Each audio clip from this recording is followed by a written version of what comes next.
ရန်ကုန်တိုင်းဒေသကြီးခရိုင်အင်းစိန်မြို့နယ်တွင်မြန်မာနိုင်ငံစားရေးဆရာအသင်းမျက်နှာစုံညီအစည်းအဝေးနှင့်အမှုဆောင်တည်ရေးချက်တင်မြှောက်ပွဲအခမ်းအနားကိုယမန်နေ့နနက်10:00 နာရီအချိန်ကရွာမအရှိရက်ကွက်မင်းကြီးလမ်းအင်းစိန်မြို့နယ်ခမ်းမ၌ကျင်းပပြုလုပ်ခဲ့သည်မျက်နှာစုံညီအစည်းအဝေးနှင့်အမှုဆောင်အသင်းရေးချက်တင်မြှောက်ပွဲတွင်တပါပတိအဖြစ်တွဲဖက်အတွေ့အမှုဦးဝင်းနဲ့ဝင်းနယ်ပသိန်းကအဖွင့်မှာစကားပြောကြပြီးစားရေးဆရာများပေါ်ထွန်းလာရေးတည်တဲ့ကျွန်တော်တို့၏အရေးကြီးသောတာဝန်တွေတွေက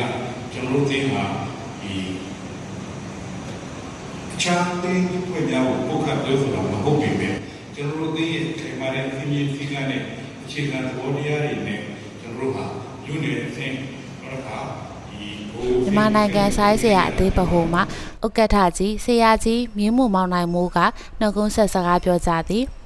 အင်းစိန်မြို့နယ်စားရေးဆရာအသင်းမှနိုင်ကဆရာကြီးဦးရနောက်ရနောက်ပညာရေးမှမွေးတာစကားပြောကြားပြီးနှစ်ပတ်လည်အစီအခံစာနှင့်ဝန်စင်းရေးရှင်းတန်းအားစားရေးဆရာမှတက္ကသိုလ်မြတ်မြတ်စုကရှင်းလင်းဖတ်ကြားသည်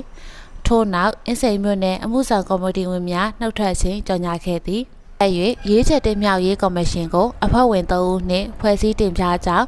တင်ညာပြီးစာရေးဆရာမှတက္ကသိုလ်မြတ်မြတ်စုကကော်မရှင်အဖွဲ့ဝင်များနှင့်တက်ရောက်လာသည့်အသင်းဝင်စာရေးဆရာများ၏ကာလအမည်များနှင့်တကွမိတ်ဆက်ပေးခဲ့သည်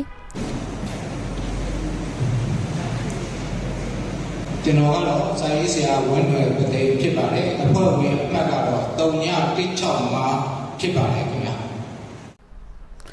ရင်းနောက်အခမ်းအနားတက်ရောက်လာသည့်အသင်းဝင်များကအမှုဆောင်သူများအားမဲပေးရွေးချယ်ခဲ့ကြရာဥက္ကဋ္ဌအဖြစ်ဦးသက်တင်မောင်အားတင်မြန်အောင်ကိုလည်း၎င်းဒုဥက္ကဋ္ဌဦးကြည်စိုးညောင်တုံးနှင့်အတွေ့အမှုကိုရဲတင့်မော်ကျိုးရဲခိုင်နှင့်အဖွဲ့ဝင်များကိုရွေးချယ်ခဲ့ကြသည်ထို့နောက်ဥက္ကဋ္ဌအသစ်ကနှုတ်ခွန်းဆက်စကားပြောကြားပြီးအသင်းဝင်များနှင့်တက်ရောက်လာသောတာဝန်ရှိပုဂ္ဂိုလ်များနှင့်အတူစုပေါင်းတပ်ပုံရိုက်ကူးခဲ့ကြောင်းသိရသည်ဒီသတင်းကိုအင်းစင်ခရိုင်ပြည်ဆက်မှပေးပို့ထားခြင်းဖြစ်ပါတယ်ရှင်